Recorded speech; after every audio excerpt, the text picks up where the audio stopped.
오늘은 사도행전 강의 33번째 시간으로 사도행전 17장 16절에서 34절을 통해서 아덴 선교라는 제목으로 이 하나님의 말씀을 증거하도록 하겠습니다. 우리는 지난 시간에 사도 바울의 선교팀이 함께 마게도냐 지방의 중심 도시인 데살로니가에서 선교한 모습을 살펴봤습니다.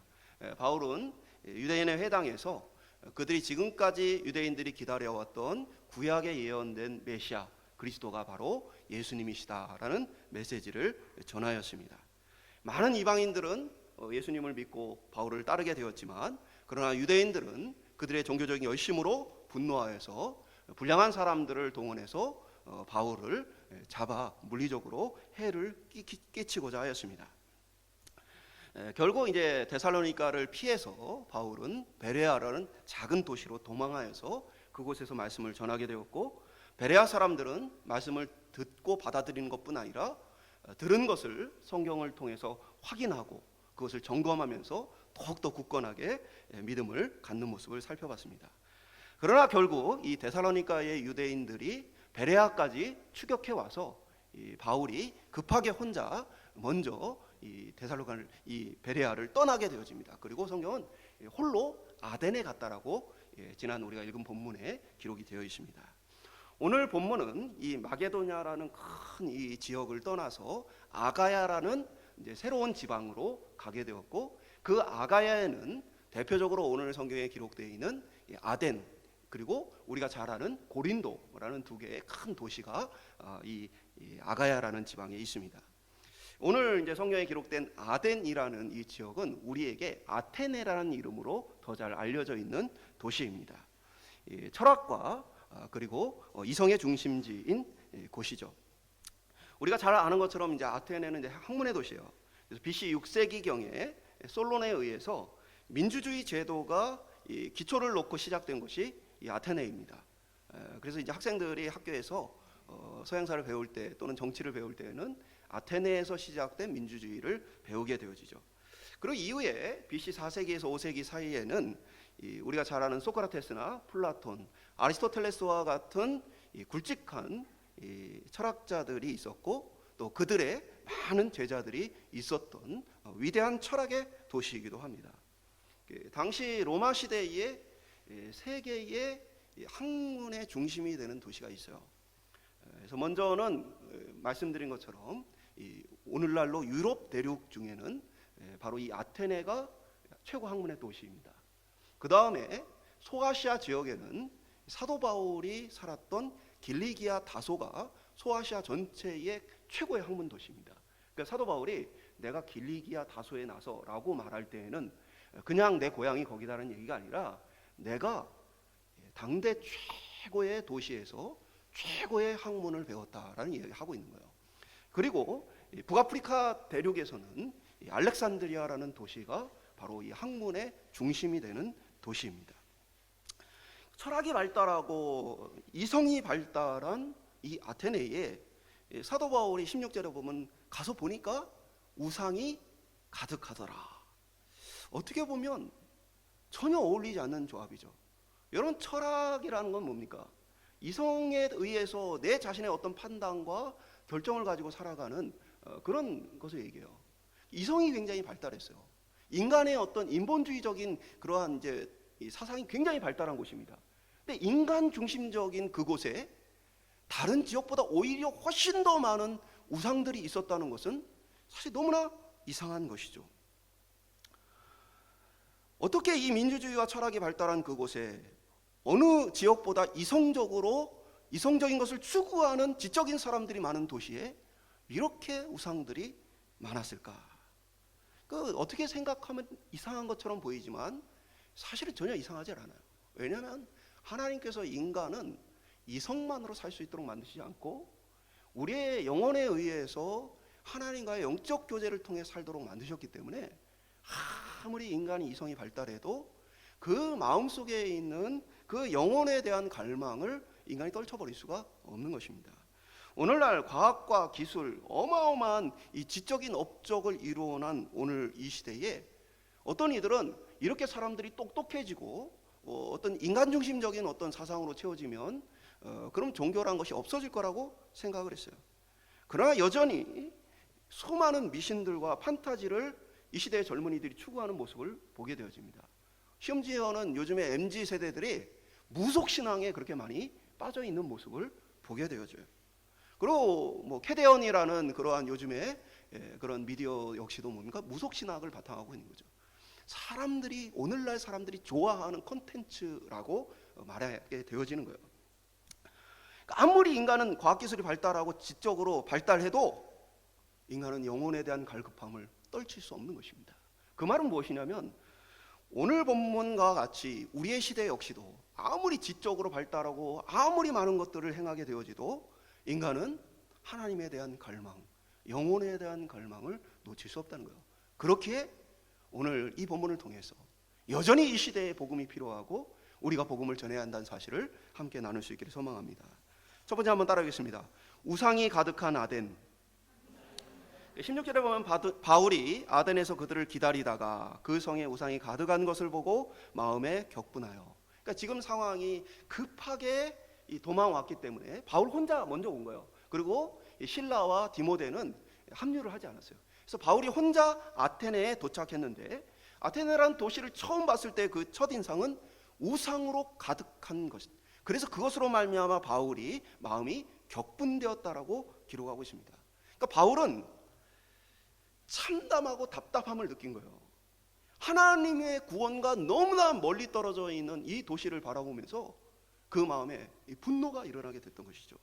선교라는 것은 바로 하나님의 마음으로 행하는 겁니다.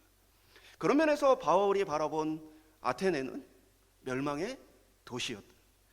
세상 사람들에게는 최고의 학문 도시였고 최고의 이성적인 도시였지만 바울의 눈에는 멸망할 도시였다.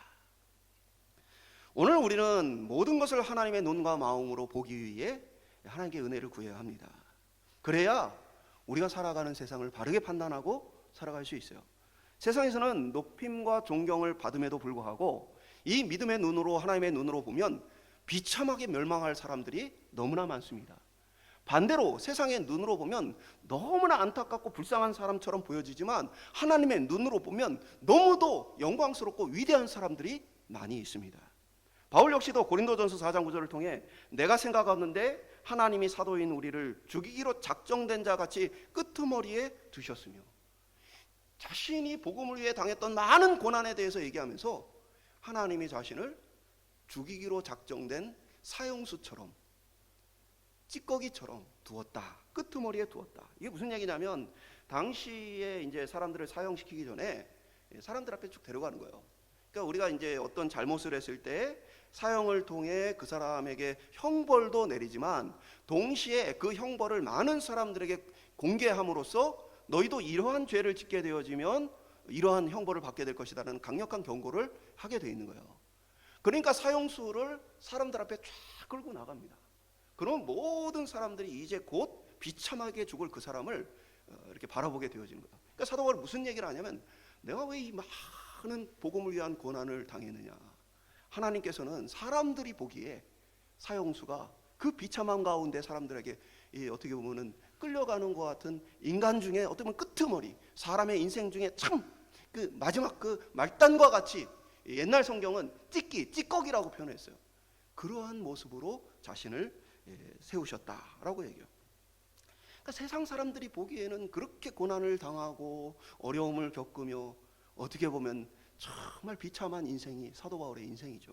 그러나 우리가 믿음의 눈으로 보고 하나님의 눈으로 보면 누구하고도 비교할 수 없을 정도의 위대한 전도자의 사역자가 바로 이 사도 바울이죠. 바울은 그렇게 하나님 보시기에 합당한 사람이었어요. 세상의 눈으로 보는 것과는 달랐던 것이죠. 반대로 아덴은 사람 보기에 좋았지만 하나님 보시기에 합당하지 않았어요. 바울은 아테네에서 작정하고 복음을 전하기를 힘씁니다. 17절에 보면 회당에 있는 유대인과 경건한 사람들과 또 장터에서는 날마다 만나는 사람들과 변론하니. 그러니까 안식일에서 회당에서만 복음을 전하는 게 아니라 사도 바울이 장터, 그러니까 아레오바고라고 뒤에 표현되어 있는데 쉽게 얘기하면 이제 이 서양 지역들은 높은 언덕에 신전을 짓고 그리고 그 언덕으로 많은 광장을 형성해서 사람들이 그 광장으로 쫙 모여오게 만듭니다. 거기에서 장도 열고 그곳에서 여러 가지 재판과 중요한 결정들이 내려지게 되어지는 거예요. 거기에는 많은 사람들이 자기의 지식을 뽐내기도 하고 또 그것을 듣기 위해 모여지는 사람들도 많이 있어요. 그러니까 사도 바울은 사람들이 모여있는 그곳에 가서 매일매일 믿지 않는 사람들을 대상으로, 이방인들을 대상으로 복음을 전해왔다는 거예요. 이에 이제 18절에 보면 에피쿠로스와 스토아 철학자들이 바울과 논쟁을 벌였다. 그러면서 이들 가운데에서는 바울을 향해서 이 말쟁이가 무슨 말을 하느냐, 바울을 말쟁이라고 표현합니다. 그 말쟁이라는 말은 새가 이 나무의 열매에 그 씨를 막 쪼는 모습을 얘기하는 거예요. 씨를 골라내는 그 모습을 얘기합니다. 그러니까 새가 그냥 그 촉촉촉촉 이렇게 이 부리로 이 씨를 골라내는 그 모습처럼 말을 아주 잘하는 사람. 그런데 이게 긍정적인 의미가 아니라 헬라 문헌에 보면 말 잘하는 사기꾼을 얘기해요. 그러니까 이 사도 바울을 말을 잘하는 사기꾼이다라고 생각을 했다는 것이에요. 그러면서 그들은 이제 복음을 잘 받아들이지 않아요. 그들이 복음을 받아들이지 않은 이유는 예수의 부활을 믿지 않았기 때문입니다. 먼저 에피쿠로스의 철학은 이들은 신은 존재하지만 그러나 신이란 것은 인간의 삶에 개입하지 않는다라고 생각을 했어요. 그래서 에피쿠로스 사람들은 인간의 쾌락을 추구해요. 근데 이 쾌락이라는 것도 등급이 낮은 육체적인 어떤 유격의 쾌락이 있고 정신적으로 아주 높은 수준의 쾌락이 있어요. 그래서 에피쿠로스들은 마음의 평정심과 기쁨을 누릴 수 있는 높은 수준의 쾌락을 자신이 스스로 추구해가는 것을 목표로 삼는 사람들입니다. 신은 자신의 삶에 개입하지 않기 때문에 신은 두려워할 만한 존재가 아니다라고 여겼어요. 스토아 철학자들 역시도 신에 대해서는 생각했지만 이들은 범신론하고 비슷했어요. 그러니까 자연 질서나 모든 것에 그냥 신이 깃들어 있다라고 생각을 한 거예요. 그렇기 때문에 어떤 그 신의 어떤 자연 질서, 조화 이런 것들을 인간이 자신의 욕망을 절제하고 그러한 자연과의 조화 그리고 질서와의 조화를 추구함으로 살아가는 것을 이상적으로 생각을 했습니다. 그런데 이들이 생각한 신에 대한 관념하고는 그 바울이 전한 또 성경이 기록하고 있는 이 예수님과 하나님에 대한 기록은 전혀 다르죠. 예수님은 인간으로서 이 땅에 오셔가지고 십자가의 죽임을 당하고 살아나셨어요. 그들이 생각하는 신과는 전혀 달리 인간의 삶에 깊숙이 개입하셔서 역사하시는 그러한 모습을 보여주고 있는 것이죠. 그러니까 이들에게는 전혀 맞지 않는 전혀 새로운 그러한 이제 복음에 대해서 많은 이들이 받아들이지 않고 있었던 것이죠. 19절에 보면 그를 불러들여 아레오바고로 가며 말하기를 내가 말하는 이 새로운 가르침이 무엇인지 우리가 알 수 있겠느냐. 반대하고 조롱하는 사람도 있었지만 무슨 얘기하는지 좀 들어보고 싶다라고 하는 사람들도 있었어요. 근데 이 사람들의 태도는 복음에 대한 어떤 믿음으로서의 반응이라기보다는 그냥 궁금증이었어요. 그래서 21절에 보면 모든 아덴 사람과 거기서 나그네 된 외국인들이 가장 새로운 것을 말하는 것, 듣는 것 외에는 달리 시간을 쓰지 않음이더라. 그러니까 아테네라는 곳이 학문이 발달한 곳이기 때문에 전 세계에서 새로운 학문에 대한 그 지적인 갈급함이 있는 사람들은 아테네로 와서 새로운 지식을 배우고자 했던 거예요. 그래서 사람들은 어떤 새로운 지식이 있느냐, 어떤 대단한 지식이 있느냐, 그런 것들을 듣기 위해 그들의 시간을 쓰는 사람이 많았다는 거예요. 그래서 이들은 호기심으로 사도 바울이 도대체 어떤 그 사람이 무슨 복음을 전하는가, 무슨 얘기를 하는가 듣고자 했다라는 것이죠. 그러나 이제 그들의 마음에는 어떤 복음에 대한 진지한 그런 따르고자 하는 태도라기보다는 호기심이 많았다는 거예요. 그러나 이제 바울이 분노한 것과 같이 이 도시는 절망의 땅이었어요. 인간이 보기에는 최고의 학문을 하는 사람과 그 학문에 대한 지식에 대한 열망이 가득한 그러한 사람들의 모임이지만 바울의 눈에는 멸망할 사람들의 장소였어요. 에피쿠로스나 스토아 같이 명성이 있는 시대를 이끌어가고 시대를 다스리는 그 명성이 있는 철학자들, 그리고 날마다 새로운 지식을 전하는 그들의 열심에도 불구하고 멸망의 도시일 뿐이라는 거예요. 오늘날 우리가 신뢰하는 첨단의 기술과 과학들 뭐 어마어마하죠. 사실은 뭐 반도체라는 것만 해도 눈에도 보이지 않는 그 아주 이렇게 나노 단위의 이러한 회로들을 가지고 그것들이 전기를 통하게 하고 그것이 어떤 것들을 저장하고 어떤 것들을 연산하게 하는 그러한 것들을 보면 뭐 어마어마한 지식이죠. 그런데 그 많은 지식이 정말 우리의 삶을 건져낼 수 있는가? 여러분, 오히려 많은 사람들이 이 지식이 충만하게 발달하는 시대에 허무함에 빠집니다. 날마다 어떻게 보면 자살하는 사람들의 수가 늘어가고 있어요. 정신을 차리지 못하고 남을 무차별하게 학대하고 때로는 살해하는 사람들의 수가 계속해서 일어나고 있어요. 정신질환으로 고통받는 사람들의 수가 시간이 갈수록 더 늘어가고 있어요. 그것은 인간이 추구하는 그 대단한 지식이 인간을 구원해 주지 못한다는 거예요. 인간 속에 있는 그러한 영혼에 대한 갈망을 채워줄 수 없다라는 것이에요. 그렇기에 이 아덴의 사람들은 그 인간의 속에 있는 종교적인 갈망, 영적인 갈망을 가지고 많은 우상들을 만들고 섬겨왔던 것이죠. 오늘 우리 시대에도 첨단 과학의 시대에 말도 안 되는 것 같은 샤머니즘과 무속이 유행하고 있는 그런 시대에 살고 있어요. 오늘 우리가 이 시대에 얼마나 참된 복음이 필요한가? 오늘 이들에게 얼마나 그 영혼을 만족시키고 하나님 안에서 참된 행복을 느낄 수 있는 이 복음이 필요한가? 우리가 그것들을 좀 바라볼 수 있기를 주님으로 축원합니다. 세상의 관점이 아니라 하나님의 관점으로 볼 수 있도록 우리의 눈을 열어달라고 간구하며 나아가기를 축복합니다. 두 번째 따라보겠습니다. 알지 못하는 신. 23절에 보면 내가 두루 다니며 너희가 위하는 것들을 보다가 알지 못하는 신에게 새긴 단도 보았으니 그런즉 너희가 알지 못하고 위하는 그것을 내가 너희에게 알게 하리라. 그러니까 수많은 별의별 우상들을 만들어 다 섬김에도 불구하고 그러다 거기 중에 또 알지 못하는 신이라는 제단도 만들어 놓은 거예요. 왜 그렇게 만들어 놨느냐? 이 아테네 사람들의 마음속에 여러 신들을 섬기는데 혹시 어떤 신이 빠져서 우리가 그 신을 섬기지 않으면 그 신이 우리에게 재앙을 내리지는 않을까? 우리 다른 신들을 섬기면서 왜 나는 안 섬겨 하고 재앙을 내리지는 않을까? 그들이 두려워하는 마음속에서 알지 못하는 신이라는 그에게 제단을 만들어서 그곳에도 많은 재물을 드렸다는 거예요. 그러니까 사도 바울은 그 모습을 보면서 너희가 범사에 종교심이 아주 많다라고 말하면서 이제 너희가 지금까지 알지 못하고 섬겨왔던 진짜 그 신이 누군지를 내가 알려주겠다라고 선언해요. 그러니까 안 그래도 막 새로운 지식에 대한 목마름과 관심이 많은 사람들에게 너희가 지금까지 알지 못하던 그 신이 누군지를 알려주겠다라고 바울이 얘기하니까 얼마나 사람들이 깊은 관심을 가지고 바울의 얘기에 귀를 기울였겠습니까? 바울은 하나님이 어떤 분이신지에 대한 소개를 통해 복음을 전파하게 되죠.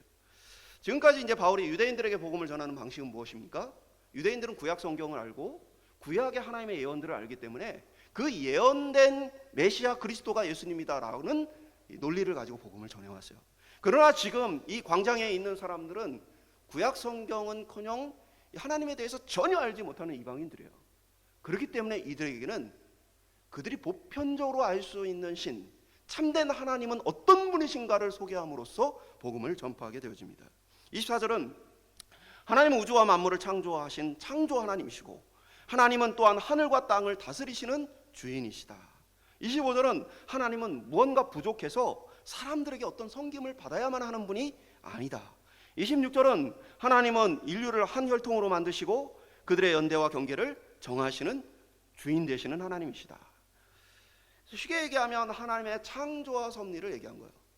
그러니까 하나님은 온 인류의 하나님이시다.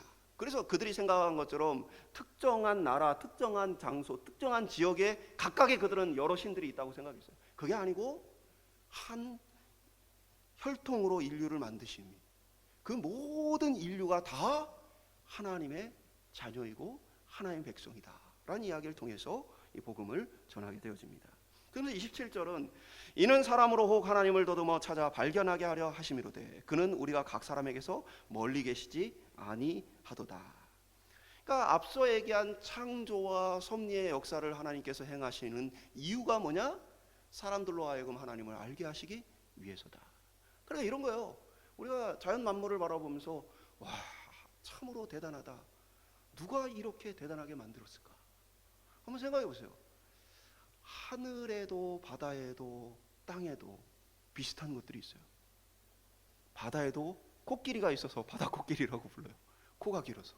땅에도 코끼리가 있어요. 그러니까 사람들이 보면 어떻게 이곳저곳에 이러한 신비한 것들이 있을까 하면서 신에 대해서, 하나님에 대해서 생각하게 되는 거죠. 땅이 다스려지고 사람들이 살아가는 인생의 수많은 일들을 통해서 신이 있구나라는 것들을 사람들로 하여금 알게 하셨어요.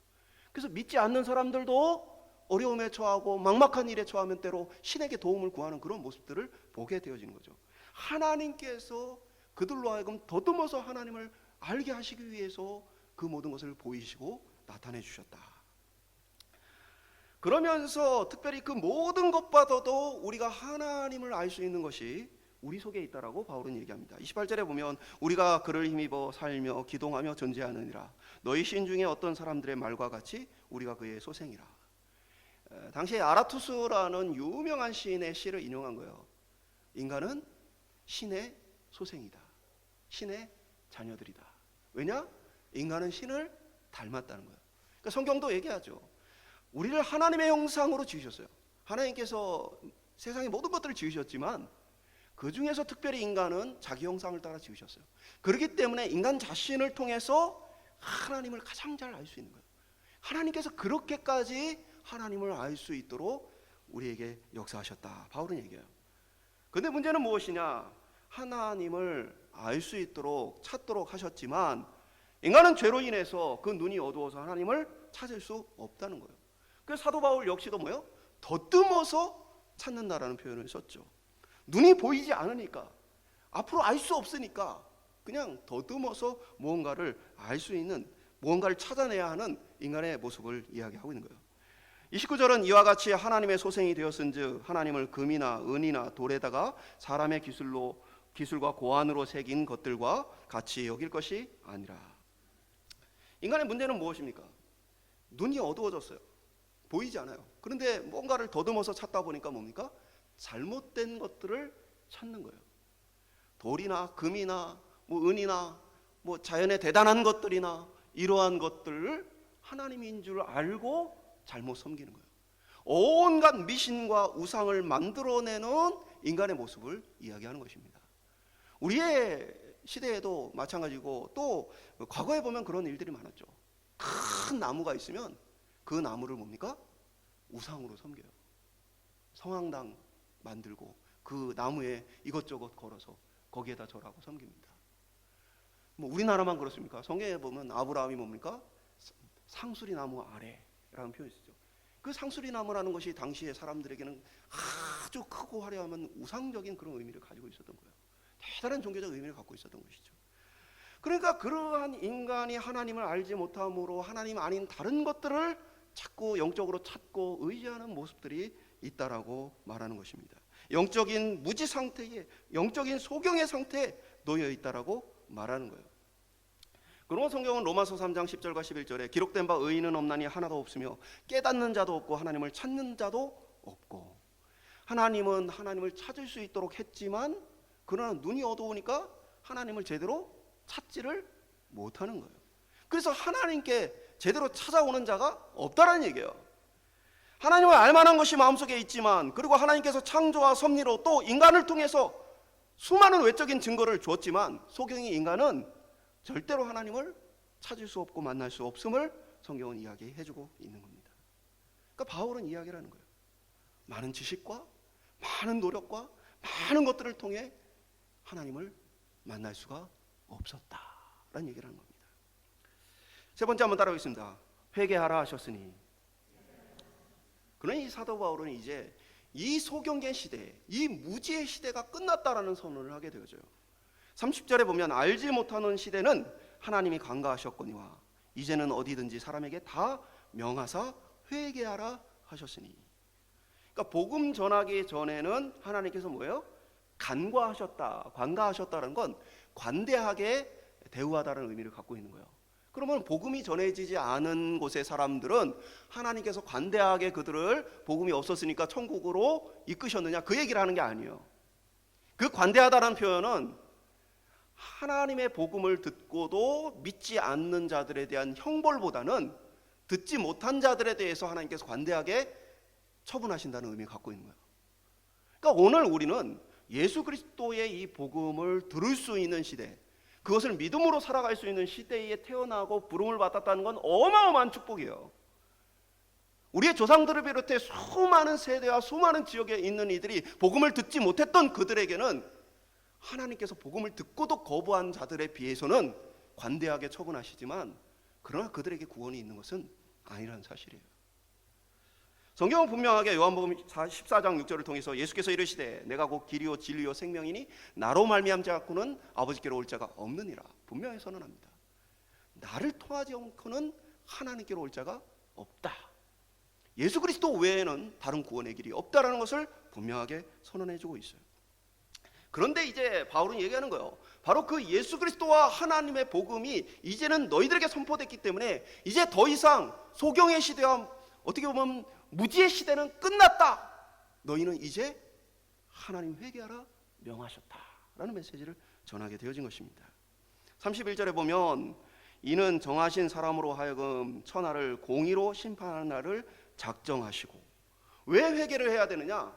하나님께서 심판할 날을 작정하셨기 때문이다. 이제 그 하나님 앞에 자기의 모든 행한 것들을 그대로 갚아야 될 날이 왔기 때문이다 라고 말하는 거예요. 마태복음 16장 27절은 인자가 아버지의 영광으로 그 천사들과 함께 오리니 그때에 각 사람이 행한 대로 갚으리라. 우리의 모든 삶의 그 기록들은 하나님 앞에 다 실오라기 하나 없이 갚아야만 한다라고 성경은 우리에게 말해주고 있어요.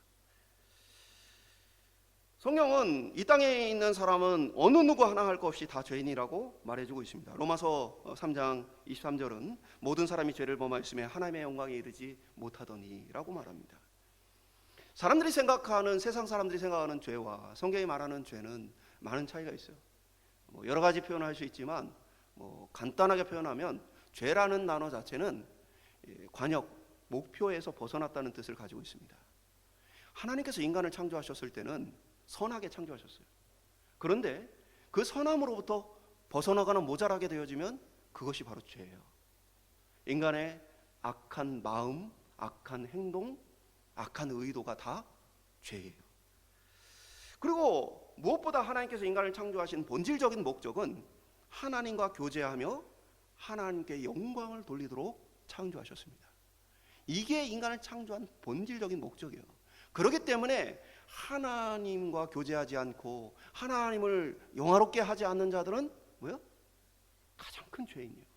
하나님이 인간을 만든 가장 중요한 목적에서, 관역에서 벗어난 가장 큰 죄인이에요. 그렇기 때문에 성경은 어느 누구 하나 이 땅에서 이 죄로부터 자유로운 자가 없다, 하나님께로 나올 자가 없다라고 말하고, 그럼에도 불구하고 하나님의 심판의 날이 정해졌기 때문에 살 길은 오직 회개하는 것뿐이다 라고 선언을 한 것입니다. 예수님을 죽은 자 가운데 살리심으로 참되신 하나님을 믿을 만한 증거를 우리에게 주셨다. 그러니까 하나님이 얼마나 우리를 사랑하는지를 뭐예요? 독생자 예수 그리스도를 우리를 위해 죽이기까지 우리를 사랑한다는 그 하나님의 증거를 우리에게 보여줬어요. 또 예수 그리스도께서 죽은 자 가운데 다시 살아나신 부활과 같이 우리가 하나님의 영광 가운데 다시 깨어날 부활을 우리에게, 천국의 영생을 우리에게 약속에 증언해 주셨어요. 그러므로 우리는 회개해야 이 악한 본성을 따라 살았던 모든 것들로부터 돌이켜질 수 있어요. 회개라는 것은 물론 우리가 어떤 이제 잘못을 저지르거나 악한 마음을 가진 것도 회개를 해야 되겠죠. 그러나 본질적으로 회개라는 것은 하나님을 신뢰하지 않고 다른 것들을 붙들고 있던 것들에 대한 회개예요. 하나님을 하나님으로 인정하지 않고 하나님과의 충만한 교제를 누리지 않는 것들, 누리지 못하는 것들이 바로 우리가 회개해야 될 부분이에요. 그러니까 성령의 충만함으로 하나님의 임재를 경험하고 하나님의 마음으로 우리의 마음이 채워지고 하나님을 향한 찬송이 우리의 삶에 흘러나와야 하는 것이 정상적인 그리스도인 삶이에요. 그런데 하나님에 대한 관심이 떨어지거나 찬송의 고백이 사라지거나 우리 가운데 그러한 영적인 것들이 무뎌지면 그것이 진정으로 우리가 회개해야 될 일이라는 것이에요. 세상을 창조하시고 다스리시는 하나님을 진짜 전적으로 신뢰하고 있는가? 그리고 그 하나님에게 합당한 경배와 예배를 드리고 있는가? 그것이 우리 자신을 돌아보며 회개해야 될 부분이라는 거예요. 죄로 인해 눈이 어두워진 인간은 그러나 이러한 것들을 깨닫지 못해요. 하나님을 알 수 없어요. 그렇기 때문에 오직 예수 그리스도의 복음만이 이들의 어두운 눈을 밝혀주며 회개만이 하나님의 심판을 피할 수 있는 유일한 길이 되어지는 거예요. 사랑하는 여러분, 우리가 회개하는 것 말고는 하나님의 이 심판을 피할 길이 없다는 것을 믿으시기 바랍니다. 하나님께서 은혜로 우리의 눈을 뜨게 하시고 우리가 잘못 의지하고 있던 것들을 내려놓게 하시고 오직 예수 그리스도만을 붙들고 신뢰하게 하시는 그 은혜가 임하기를 주님의 이름으로 축원합니다. 여러분, 나는 죄인입니다. 나는 어떠한 노력과 어떠한 애씀에도 불구하고 어떤 희생에도 불구하고 하나님 앞에 구원 얻을 능력과 자격이 없습니다. 이게 은혜로 변화된 회개한 사람들의 고백이에요. 그런 나를 용서하고 구원하여 주시옵소서. 오늘 저와 여러분의 이 믿음의 고백이 계속해서 하나님 앞에 고백될 수 있기를 소망합니다. 그러나 아덴의 많은 사람들은 이 바울의 복음에 대해서 거부해요. 32절과 33절에 보면 그들이 죽은 자의 부활을 듣고 어떤 사람은 조롱도 하고 어떤 사람은 이 일에 대하여 내 말을 다시 듣겠다 하니 이에 바울이 그들 가운데서 떠나매. 좀 이상하죠? 어떤 사람은 조금 더 자세히 얘기를 해달라고 말하는데 바울이 그럼 어떻게 해줘야 돼요? 얘기를 해줘야 될 거 아니에요. 근데 그냥 떠났다. 왜요?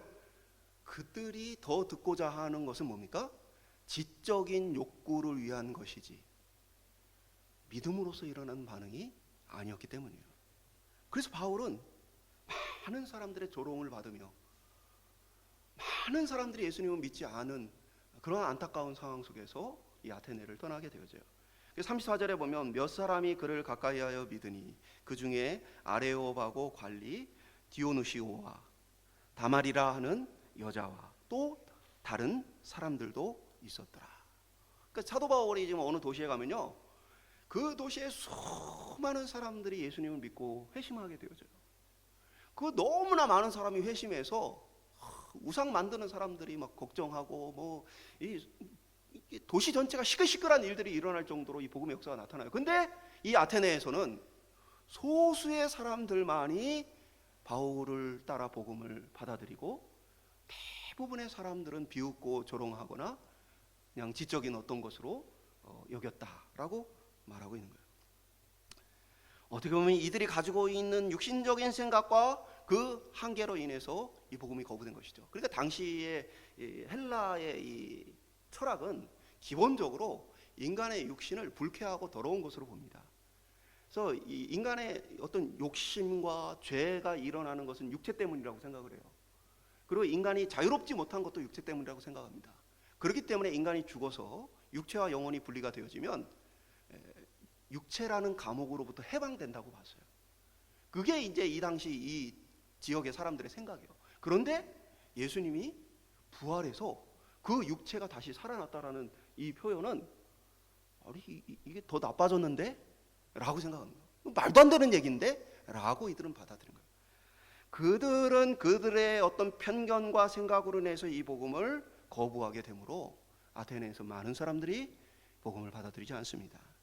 말씀 맺도록 하겠습니다. 아테네는 최고의 지적 학문적 도시예요. 사람들이 보기에는 그곳에 뭔가 우리가 찾는 진리가 있을 거라고 생각할 만한 곳이에요.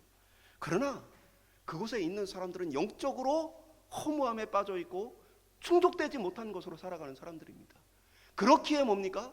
자신들이 만든 그것들이 아닌 또 다른 우상을 만들어서 그것을 추구하고 열망하는 사람들이에요. 바울은 이들에 대해 분노합니다. 하나님 아닌 다른 것들을 의지해 살아가는 그들에게 심판의 날이 정해져 있고 회개하지 않으면 안 된다라는 메시지를 전하게 되어집니다. 바울의 눈에는 이들이 대단한 사람들이 아니라 하나님 앞에 너무나 불쌍하고 안타까운 사람들이었던 거예요. 오늘 저와 여러분이 하나님 우리의 눈과 마음을 바꾸어 주시옵소서.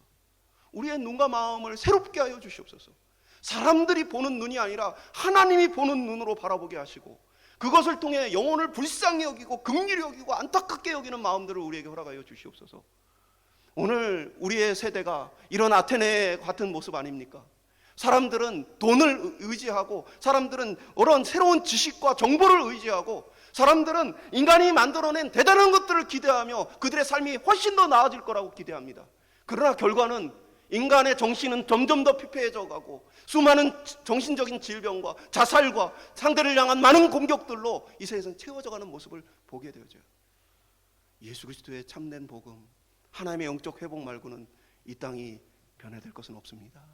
오늘 저희들 속에 하나님의 눈으로 우리의 가족들을 보게 하시고, 하나님의 눈으로 우리의 이웃들을 보게 하시고, 하나님의 눈으로 내 삶을 비추어 보게 하셔서 하나님이 구원하시고 하나님이 기뻐하시는 그러한 놀라운 역사가 나타나는 귀한 복이 저와 여러분의 삶에 있기를 주님의 이름으로 축원합니다.